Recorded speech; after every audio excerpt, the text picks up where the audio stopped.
Hi guys. So I get asked these two questions a lot and I just wanted to address them here. First one is, will my dog take to riding? And the second one is, how difficult is it to teach them how to ride? In terms of, is your dog going to enjoy riding? If your dog likes sticking their head out the window in the car, or if they like being on boats or on the kayak, then chances are that they're going to enjoy riding. They're going to be able to smell all new things, see new sights. It's just going to be an amazing experience for them once they get trained and feel comfortable on the bike. So that brings us to the training aspect. How difficult is it to train your dog? Well, on our website, we've got 12 steps to teach your dog how to ride that you can download, and it's free. So go ahead at GoRuffly.com and you'll see the download option. But in terms of training, it seems to be the people who take longer than the dog. At least that wasn't my case. Moxie was ready to jump up and go like right from the beginning. For me, it took me a while, and I sort of thought that it was going to take weeks until she was going to be ready to ride. And it was probably because I felt like I was going to take weeks until I was ready to ride with her. But to be honest, it was really a weekend where we taught her how to saddle up. We gave her all of her high value treats and praised her for all of the steps that she took. And then once she was in the cockpit, you know, like, she was good to go. And I was riding with her on the side streets by the end of that weekend. And she was fine. Really, the only thing that took training was the goggles, the rec specs. Obviously, it's not something that she was used to having, and you can definitely do training on the ground before you put her in the cockpit with the goggles on, which we didn't do, but I suggest that you do that.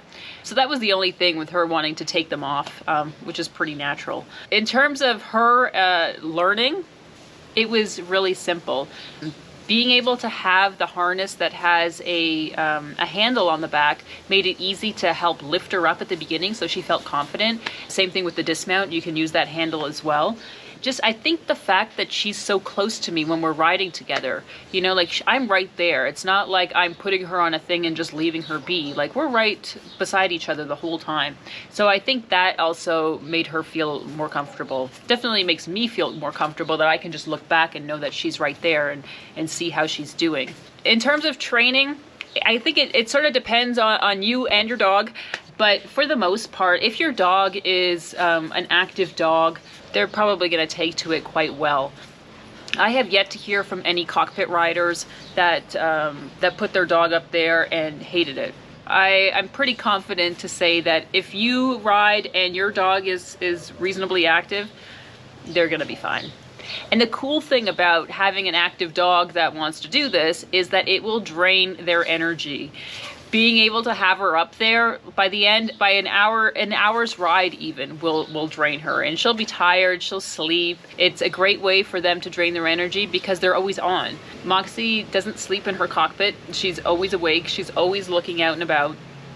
So it's a great way to exercise them as well. The biggest concern that I had when I was teaching Moxie was what happens when she sees a cat. Moxie loves to chase cats, and if she sees one, she will bolt. And I was really worried that what happens if we're at slow speed and there's a cat on the side of the road and she sees it and she wants to go for it. But what will happen is you can feel her like leaning to one side or the other, but because she's harnessed in, she's not going to go anywhere. Like, you feel a bit of a movement the same way you would when a passenger shifts their weight on the back of the bike. But it's not like she's gonna make you topple over. It's just something that you get used to, and the worst case is when you're at slow speeds and she wants to do it, or if it's an uneven ground, if there's cobblestones, or if you can't touch the ground with one of your feet. That's when it gets to be a little bit more hairy. But honestly, you learn to adjust for it as you get more experience with riding with your dog. That was really the thing that I worried about, because I didn't want her to make us go over because she had seen something. But like I said, having the harness in really helps. So if you're concerned about the training aspect, I would say take it at your own pace. Once you feel comfortable and feel like your dog is in a good spot and feeling comfortable, go and take that first test ride after you've done the steps beforehand. See how it goes. We've had people come back and say, say they got the cockpit in the mail, they installed it that day, and that afternoon they were already off riding with their dog. You know, it really depends on the person and the dog and their comfort level. Don't make it too long. Don't go like on the tail of the dragon on your first ride out. Do something that's really easy and calm.